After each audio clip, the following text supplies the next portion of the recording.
Lotshani, ngiyanamukela ku-YouTube channel yami iKesi Yakwantu. Ibizo lami ngikuDorhodere Lungile Mabhena, kodwa neenkundleni zokuthindana ngaziwa ngoLungile Nika Kaylon Mabhena. Nangabe umutsha namhlanje ngibawa usubscribe begodu ungakhohlwa ukuthi nawubukelako ungaskiphi ama-ads. Namhlanje topic yethu it's generational curses under the subtopic umendo. Now the reason why ungalast emjolweni unganayo i-relationship enama-anniversaries, it's not because uloyiwe, it's not because wathi nawukhambako weqa, and it's not because of something that is biological.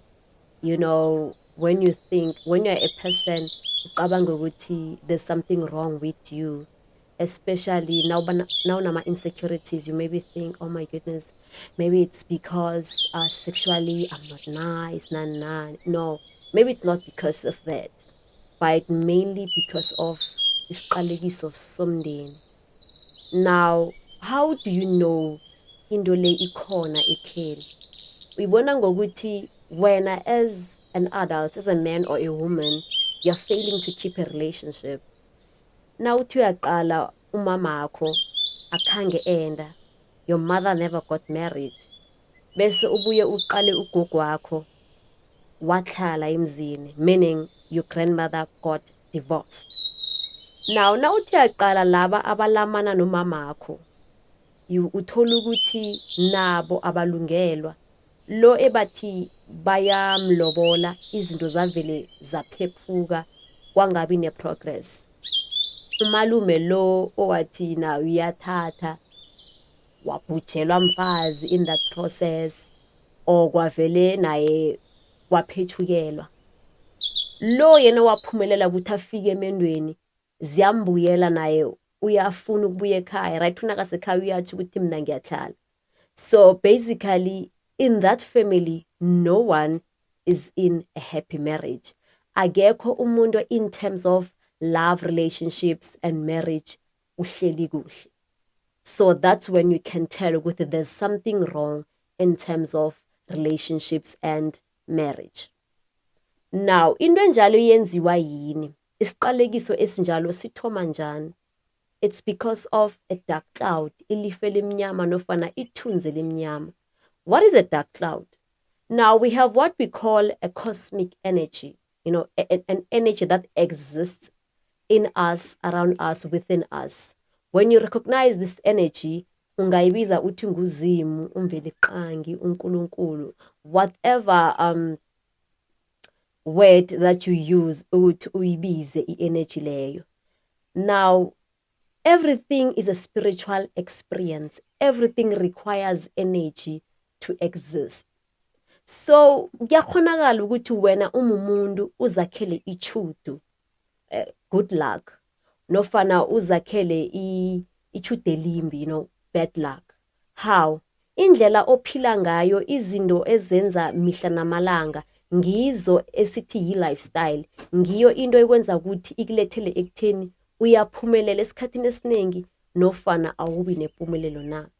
Fana njengokuthi lokha nawuhlamba ebusuku, udla ebusuku, udlela embedeni, udla ulele, those acts zingakwenzela i-dark cloud empilweni nakho, ugcina ukuthi sekunento engasahlali kuhle, whether financially, relationship wise or whatever. But kuba nento e-affectako, there's an aspect in your life that's get affected by izenzo lezo. Bese uthola ukuthi uvuka ekseni, like ilanga naliphumako 5 o'clock uyaphaphama, and nawuqeda ukuvuka uyandlula umbhede, you know, udla ukudla oku-right, ukudla oku-healthy, you work out, you know, you do ama-affirmations. Esikhathini esiningi uba nepumulelo eningi. So everything that you do in your life has a consequence and has power to create a cloud uyo-exista ngaphakathi kwalo. If you're not someone with happy thoughts, it doesn't matter ukuthi ukuphi usephathini or kwenzakalani, but you will never find positivity entweni ezinye zempilo because wena i-positivity ayikho from that. So nasikhuluma ngethunzi sikhuluma ngento enjalo. Wena as a person you are so powerful ukuthi ungazakhela ithunzi elimnyama nofana elimhlophe. So kuza njani ukuthi ithunzi leli elimnyama elakhiwe ngomunye umuntu adlulisele ebantwaneni bakhe libe lifike nenzukulwaneni? So I'm gonna make an example. Let's say mhlawumbe ugogo uyahlala, ugogo uthi mina ngisafuna ukuba la. So nakahlalako kuba nezinto ezilimalako spiritual. What do I mean by that? Now, this is how generational curses are created. If something bad happens to you spiritually, bese wena awubuyeli emva uyoyilungisa uyoyihlambulula, it's gonna affect you for the rest of your life. Njani? Vanu ubone nabathi umuntu ubhubhile uzikhungile wafa, suicide, nofana bamhlabe ngomukhwa etshwaleni, or maybe ufe ngecar accident. Vane nabaqeda ukumngcwaba ekhaya babuye bathi no, kufanele sokubiza inyanga, isangoma, igedla, omunye nomunye umelaphi wendabuko ukuthi azokuhlambulula ngombana nasingenzi njalo umuntu lo uzokubuya azokuthatha abanye. And we've had stories whereby batsho la eKasi, here in the villages, in the township, uthola ukuthi umuntu wabhubha ngecar accident and nekhaba zange benze next, and then omunye obhubhako naye wabhubha accident, 3, 4, 5 people babhubha ngama accidents, you understand? And they had ukuthi ba create bayenze i-ritual ukuhlambulula, and that's when the accidents stopped happening. So that's how a generational curse iyenzeka. So if something happens to you happening, so that's how a generational curse iyenzeka. So if something happens to you and it's bad, whether uyabotshwa nofana uqotshwe emsebenzini, something bad eyokukhubaza emoyeni, kufanele ukuthi ubuyele emva uyoyichaphulula uzihlambulule. So it's similar with i-divorce. If uyahlala emzini, and I want to actually note ukuthi ngesintu i-divorce asinayo. There are rituals esiwenzako ngaphasi kwe-traditional wedding afaka inzinzo lobungoma lokuthi this thing yokuchata is a lifetime commitment. There's no way ukuthi ngelinye ilanga ungafuna ukukhwamuka kiyo uthi wena awusafuna ukuba lapho. It's a lifetime commitment. So i-divorce ayikho. Now we are coming back to the topic. So nawuhlalileko koso acknowledge ukuthi into le yenzeke kimi ayisihle, begodu koso ukhambe ukuthi nawuqeda ukuqola wena nasowuqolile uthi upholile, ubuyele emva ukhambe uyoyihlambulula, ubuyele emva ukhambe uyoyihlalisa kuhle, so that it doesn't affect you, your children and your grandchildren, and even your siblings. Because here's something about generational curse. It's not only going to affect wena nabantwana bakho, it affects everyone osebenzisa igama noma fana osebenzisa isibongo salapho. It affects everyone. Njengalokha umuntu nakabhubhileke ekhaya, when when the husband or the wife dies, vanu ubone na umndeni nawubuyako uzokuhlambulula bathi ugeza ingubo ezimnyama, akugeza abantwana kuphela, kugeza wonke umndeni, because of lento eyenzekile i-affecte wonke umuntu walapho. Lokho ithambula lapho, it's now affected. That's why there's a ritual ebathi ugeza ingubo ezimnyama, yabo, siyageza ekhaya ngoba ugogo wabhubha. Now that ritual woke umuntu uyageza. Angeke ubasho umuntu athi mina ngeze sisi ngiyogeza, umuntu athi ngesanjoni, umuntu athi ngenyangeni nami ngiyazi ngiyogeza. No, kuba yi-ritual, kuba yi-ceremony la ekhaya, sihlaba isilwane sonke siba khona, sigeze ngesilwane leso. So even with generational curses, it's a similar process. When you recognize ukuthi ngivelelwe yinto embi, and this thing angifuni ukuthi ibuye shukuthi angifuni ukuthi kube yi-energy engiphila nayo, I never want to experience it again, and begodu angifuni ukuthi ithinta abanye abantu, usibuyele emva uyoyilungisa. Yet it's possible ukuthi ungayilungisa, iyalungiseka. Now I want to make something very, very clear. If something happens once, maybe ngenzeka ukuthi vele ube nebhadi. But if something happens twice, Maybe you can say it's a coincidence, even though I do not believe in coincidences. But if something happens for the third time, Ndwanekaya, that is a pattern. Something is wrong. There's a motivation, there's motive behind into leyo yokuthi iragele phambili iyenze. Ayisakhambi yodwa. Sekuyi pattern, sekulisikopilo, sekunobungoma obuthize, obmotivate, obfeeder that thing to happen again and again. So if you are listening to this video, you're watching this video and you are thinking, no, I'm not in a relationship and nginekinga so, and mamami akange ende kokwami naye akakendi or what divorce. Please uyiqalisisa because kungaba ikinga le engikhuluma ngayo namhlanje. Now, a generational curse le engikhuluma ngayo I affect just women. The reason why I'm using women in this conversation, ukwenza imbonelo examples, is because I'm a woman. So it makes sense. It affects both male and female in that family.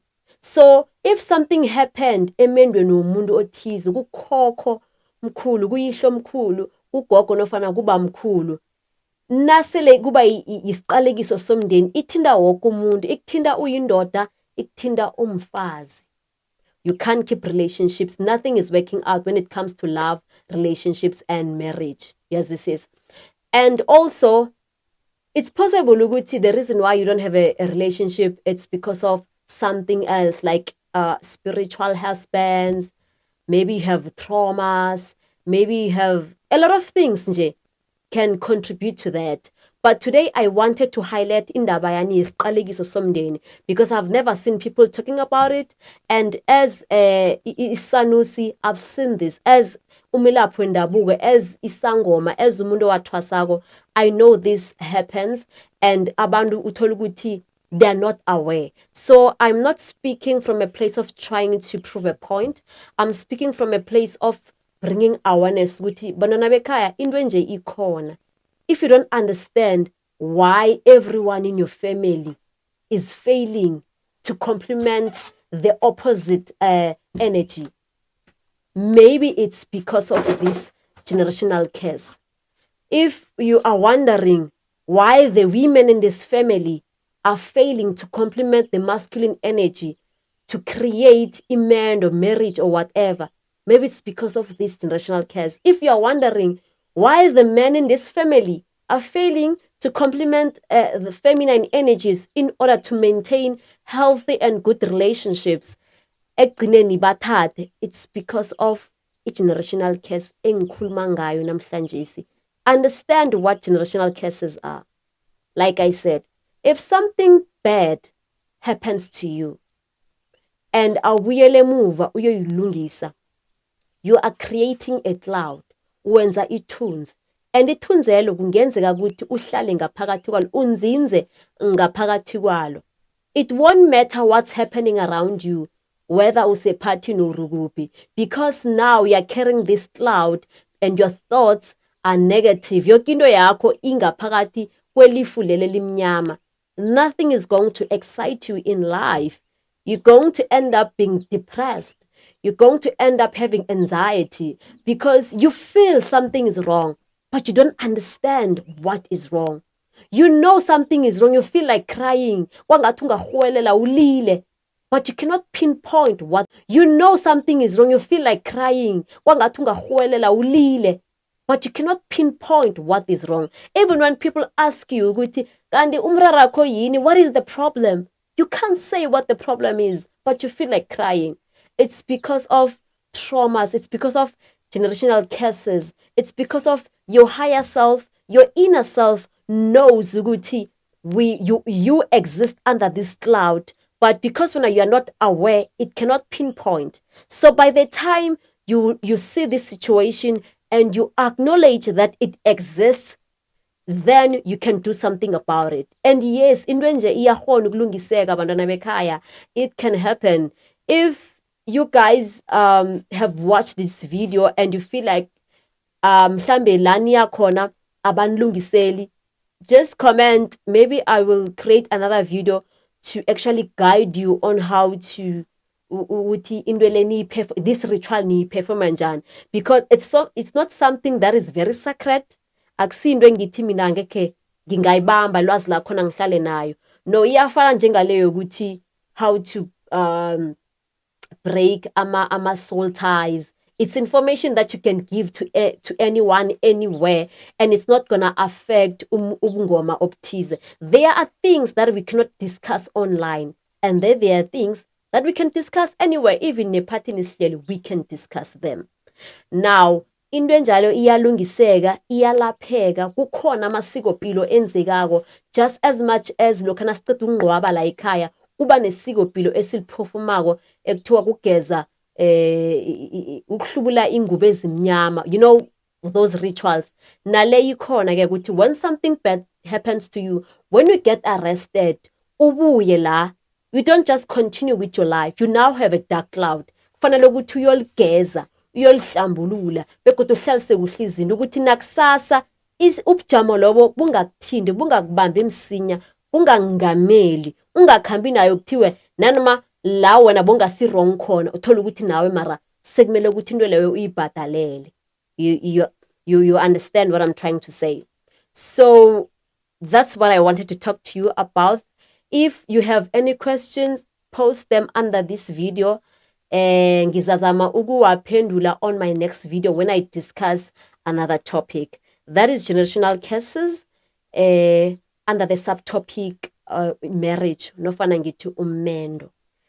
And we're gonna, on my next video, I'm going to discuss the reason why I'm saying ngesintu umuntu akanayo divorce. There's no such thing as divorce. I'm going to discuss that, and I'm going to discuss more. So ngiyathokoza. Please subscribe, like, and do not skip the ads. Thank you.